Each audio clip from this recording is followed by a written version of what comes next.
វាជារឿងអយុត្តិធម៌ក្នុងការដាក់ឈ្មោះខ្លួនឯងថាយើងគឺជាមនុស្សអាក្រក់ត្បិតយើងច្រើនតែមើលមិនឃើញថាយើងគឺជានរណាយើងមិនឃើញភាពស្រស់ស្អាតនៃខ្លួនយើងនៅក្នុងពេលស្ងប់ស្ងាត់នោះទេ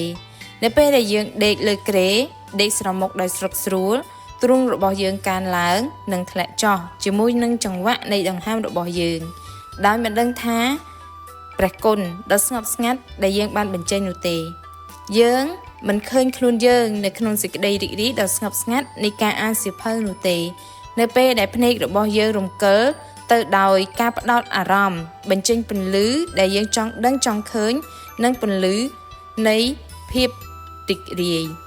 យើងមិនបានកត់សម្គាល់ថាចិត្តរបស់យើងពោពេញទៅដោយភាពទន់ភ្លន់យ៉ាងណានោះទេនៅពេលដែលយើងសម្លឹងមើលនរណាម្នាក់ដោយសេចក្តីស្រឡាញ់និងការយកចិត្តទុកដាក់គ្មានកញ្ចក់សម្រាប់ឆ្លុះបញ្ចាំងពីភាពកក់ក្ដៅនិងពន្លឺដែលបញ្ចេញពីខាងក្រៅក្នុងខ្លួនរបស់យើងនោះទេនៅពេលដែលយើងសើចនៅពេលដែលភាពរីករាយនឹងលេចចេញមកដូចជាពន្លឺថ្ងៃដែលទម្លុះលើមេឃដែលមានពពក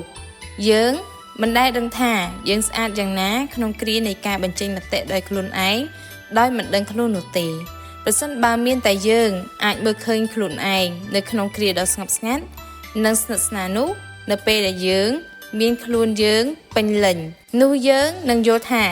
តើយើងពិតជាមានពន្លឺនិងអស្ចារ្យប៉ុណ្ណា